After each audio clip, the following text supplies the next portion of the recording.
창세기 29장. 야곱은 여행을 계속해서 동쪽 백성들의 땅에 이르렀습니다. 야곱이 보니 들판에 우물이 있었습니다. 우물 근처에는 양떼 세 무리가 엎드려 있었습니다. 목자들은 그 우물에서 나오는 물을 양들에게 먹였습니다. 우물 위에는 큰 돌이 덮여 있었습니다. 양떼가 다 모이면 목자들은 우물을 덮고 있는 돌을 굴려낸 다음 양들에게 물을 먹였습니다. 그런 후에 다시 돌을 덮었습니다. 야곱이 그곳에 있던 목자들에게 말했습니다. 형제들이여, 어디에서 오시는 길입니까? 목자들이 대답했습니다. 하란에서 오는 길입니다. 야곱이 물었습니다. 나홀의 손자 라반을 아십니까? 그들이 대답했습니다. 예, 그분을 압니다. 야곱이 또 물었습니다. 그분은 안녕하십니까? 그들이 대답했습니다. 예, 안녕하십니다. 저기 그분의 딸인 라헬이 양떼를 몰고 오고 있군요. 야곱이 말했습니다. 그런데 지금은 한낮이라 아직은 양떼를 모을 때가 아니지 않습니까? 양떼에게 물을 먹이고 다시 풀을 뜯게 해야 하지 않나요? 목자들이 말했습니다. 양떼가 다 모이기 전에는 그럴 수 없습니다. 양떼가 다 모여야 우물 위의 돌을 치운 다음 양떼에게 물을 먹입니다. 야곱이 목자들과 말하고 있을 때 라헬이 자기 아버지의 양떼를 이끌고 왔습니다. 라헬은 양떼를 돌보는 일을 했습니다. 야곱은 라반의 딸 라헬과 자기 외삼촌 라반의 양떼를 보고 우물로 가서 돌을 굴려낸 다음 외삼촌 라반의 양떼에게 물을 먹였습니다. 그리고 나서 야곱은 라헬에게 입을 맞추고 큰 소리로 울었습니다. 야곱은 라헬에게 자기가 라헬 아버지의 친척이라는 것과 리브가의 아들이라는 것을 말해주었습니다. 라헬은 그 말을 듣고 집으로 달려가 자기 아버지에게 이야기했습니다. 라반은 자기 누이의 아들 야곱에 대한 이야기를 듣고 달려나가 야곱을 맞이했습니다. 라반은 야곱을 껴안고 입을 맞추고 야곱을 집으로 데려왔습니다. 야곱은 그때까지 일어난 모든 일을 라반에게 말해주었습니다. 야곱의 말을 듣고 라반이 말했습니다. 정말로 너는 내 뼈요 내 살이다. 야곱은 그곳에서 한 달 동안 머물렀습니다. 어느 날 라반이 야곱에게 말했습니다. 너는 내 친척이긴 하지만 그렇다고 해서 품삯도 주지 않고 너에게 일을 시킬 수는 없는 일이다. 내가 너에게 무엇을 해주면 좋겠느냐? 라반에게는 두 딸이 있었습니다. 큰 딸의 이름은 레아였고 작은 딸의 이름은 라헬이었습니다. 레아는 눈이 곱고 라헬은 용모가 아름답고 예뻤습니다. 야곱은 라헬을 사랑했습니다. 그래서 야곱이 라반에게 말했습니다. 삼촌의 작은 딸 라헬과 결혼하게 해주십시오. 그렇게 해주시면 삼촌을 위해 7년 동안 일해드리겠습니다. 라반이 말했습니다. 다른 사람에게는 라헬을 주는 것보다 너에게 주는 것이 낫겠지. 그래, 좋다. 나와 함께 있자. 야곱은 라헬과 결혼하기 위해 7년 동안 라반을 위해 일했습니다. 하지만 라헬을 너무나 사랑했으므로 야곱에게 그 7년은 마치 며칠밖에 되지 않는 것처럼 느껴졌습니다. 7년이 지나자 야곱이 라반에게 말했습니다. 약속한 기간이 다 지났으니 라헬과 결혼시켜 주십시오. 라반은 그곳에 사는 모든 사람들을 불러 잔치를 베풀었습니다. 그날 밤에 라반은 자기 딸 레아를 야곱에게 데리고 갔습니다. 야곱과 레아는 함께 잠을 잤습니다. 라반은 자기의 여종 실바를 레아의 몸종으로 주었습니다. 이튿날 아침 야곱은 자기가 레아와 함께 잠을 잤다는 것을 알게 되었습니다. 야곱이 라반에게 말했습니다. 어찌하여 저에게 이런 일을 하셨습니까? 저는 라헬과 결혼하려고 외삼촌을 위해 열심히 일했습니다. 그런데 외삼촌은 왜 저를 속이셨습니까? 라반이 말했습니다. 우리 지방에서는 큰 딸보다 작은 딸을 먼저 시집 보내는 법이 없네. 결혼식 기간 일주일을 채우게. 그러면 라헬도 자네에게 주겠네. 그 대신 나를 위해 7년 동안 더 일해 주어야 되네. 야곱은 라반의 말대로 레아와의 결혼식 기간을 채웠습니다. 그러자 라반이 자기 딸 라헬도 야곱의 아내로 주었습니다. 라반은 자기의 여종 빌하를 라헬의 몸종으로 주었습니다. 야곱은 라헬과도 함께 잠을 잤습니다. 야곱은 레아보다 라헬을 더 사랑했습니다. 야곱은 라반을 위해 7년 동안 더 일했습니다. 여호와께서는 레아가 라헬보다 사랑받지 못하는 것을 보시고 레아에게 아이를 낳을 수 있게 해주셨습니다. 하지만 라헬은 아이를 가지지 못했습니다. 레아가 임신하여 아들을 낳았습니다. 레아는 여호와께서 내 괴로움을 살펴주셨다. 이제는 내 남편이 나를 사랑해주겠지 라고 말하면서 그 아들의 이름을 르우벤이라고 지었습니다. 레아가 다시 임신을 해서 또 아들을 낳았습니다. 레아는 여호와께서는 내가 사랑을 받지 못한다는 것을 들으시고 내게 이 아들도 주셨구나 하고 말하면서 아들의 이름을 시므온이라고 지었습니다. 레아가 다시 임신을 해서 또 아들을 낳았습니다. 레아는 내가 아들을 3명이나 낳았으니 이제는 내 남편이 나를 가까이 하겠지 라고 말하면서 아들의 이름을 레위라고 지었습니다. 레아가 다시 임신을 해서 또 아들을 낳았습니다.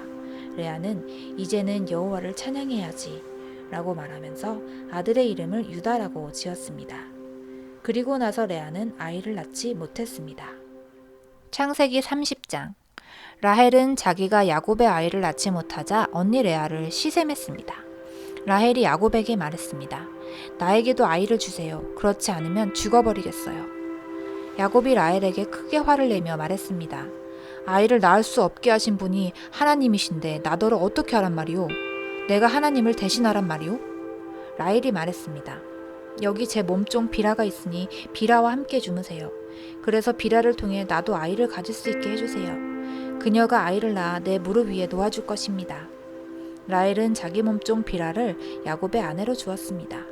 야곱은 비라와 함께 잤습니다. 비라가 임신을 해서 야곱에게 아들을 낳아 주었습니다. 라헬이 말했습니다. 하나님께서 나의 억울함을 풀어주셨다. 하나님께서 내 기도를 들어주셔서 나에게 아들을 주셨다. 그래서 라헬은 그 아들의 이름을 단이라고 지었습니다. 비라가 다시 임신을 해서 야곱에게 둘째 아들을 낳아주었습니다. 라헬이 말했습니다. 내가 언니와 크게 겨루어서 이기고야 말았다. 그래서 라헬은 그 아들의 이름을 납달리라고 지었습니다. 레아는 자기가 아이를 더 낳지 못하게 된 것을 알고 자기 몸종 실바를 야곱에게 아내로 주었습니다. 그래서 실바에게도 아들이 생겼습니다. 레아가 말했습니다. 나는 운이 좋다. 그래서 레아는 그 아들의 이름을 갓이라고 지었습니다. 레아의 몸종 실바가 아들을 또 낳았습니다. 레아가 말했습니다. 나는 행복하다. 이제는 여자들이 나를 행복한 사람이라고 부르겠지. 그래서 레아는 그 아들의 이름을 아셀이라고 지었습니다. 보리를 거두어 드릴 무렵에 르우벤이 들판에 나갔다가 합 한 채를 발견해서 자기 어머니 레아에게 가져다 주었습니다. 그러자 라헬이 레아에게 말했습니다. 언니 아들이 가져온 합 한 채를 나에게도 조금 줘요. 레아가 대답했습니다. 너는 내 남편을 빼앗아 가더니 이제는 내 아들이 가져온 합 한 채까지 빼앗으려 드는구나. 그 말을 듣고 라헬이 말했습니다. 그 합 한 채를 나에게 주면 그이가 오늘 밤에는 언니와 함께 자도록 해주겠어요. 그날 저녁 야곱이 들에서 돌아오자 야곱을 맞이하러 나간 레아가 말했습니다. 오늘 밤에는 나와 함께 자야 해요. 내 아들이 가져온 합 한 채로 당신의 대가를 치렀거든요. 그래서 그날 밤에 야곱은 레아와 함께 잠을 잤습니다. 하나님께서 레아의 기도를 들어주셔서 레아가 다시 임신을 했습니다. 레아는 야곱의 5째 아들을 낳았습니다. 레아가 말했습니다. 내가 내 몸종을 남편에게 주었더니 하나님께서 그 값을 갚아주셨구나. 그래서 레아는 그 아들의 이름을 이사갈이라고 지었습니다. 레아가 또 임신을 하여 야곱에게 6째 아들을 낳아주었습니다.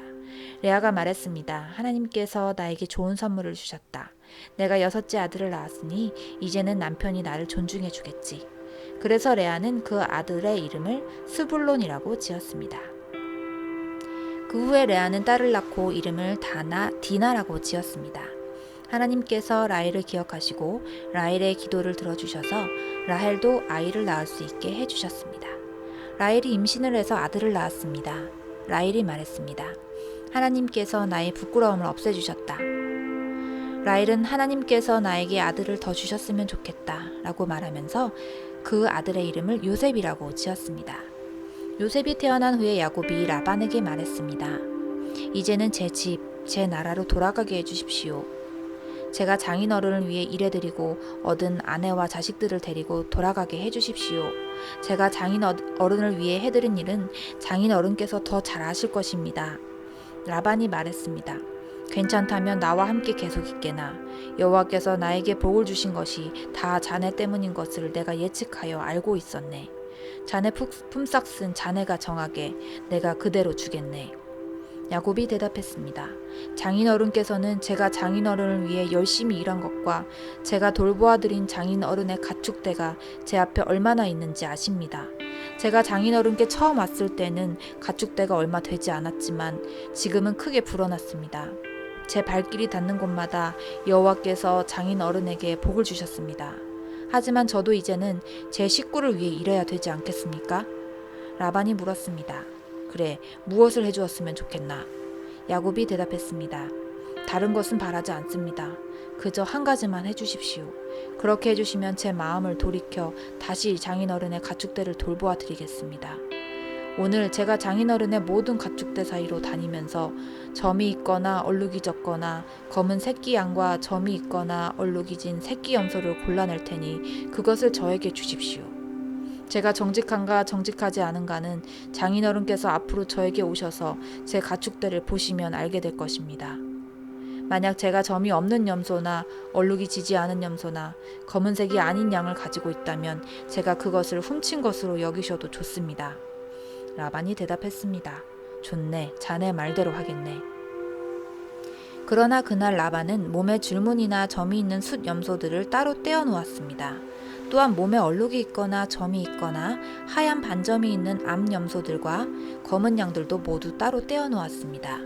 그런 다음에 라반은 그 짐승들을 자기 아들들에게 맡겨 돌보게 했습니다. 라반은 이 짐승들을 야곱에게서 3일 길쯤 떨어진 곳으로 몰고 갔습니다. 야곱은 라반의 나머지 가축대를 쳤습니다. 야곱은 버드나무와 살구나무와 신풍나무 가지를 꺾은 다음에 껍질을 벗겨내서 나무 껍질에 하얀 줄무늬를 만들었습니다. 그리고 나서 야곱은 가축대가 와서 물을 먹는 여물통 바로 앞에 그 흰 무늬 가지들을 세워놓았습니다. 가축들은 물을 먹으러 와서 새끼를 뱉는데 염소들이 그 흰 무늬 가지 앞에서 새끼를 뱉습니다. 그러자 그 사이에서 흰 무늬가 있거나 얼룩이 졌거나 점이 있는 새끼 염소가 태어났습니다. 야곱은 그 새끼들을 따로 떼어 놓았습니다. 야곱은 라반의 가축 가운데서 줄무늬가 있거나 검은 가축들을 따로 떼어 놓았습니다. 가축대 가운데서 튼튼한 짐승들이 새끼를 베려고 하면 야곱은 그 짐승들의 눈앞에 가지를 놓았습니다. 그래서 짐승들이 그 가지 앞에서 새끼를 베게 했습니다. 하지만 약한 짐승들이 새끼를 베려고 하면 야곱은 그 앞에 가지를 놓지 않았습니다. 그래서 약한 것들은 라반의 것이 되고 튼튼한 것들은 야곱의 것이 되었습니다. 이렇게 해서 야곱은 큰 부자가 되었습니다. 야곱은 가축대와 남종과 여종 그리고 낙타와 나귀를 많이 가지게 되었습니다.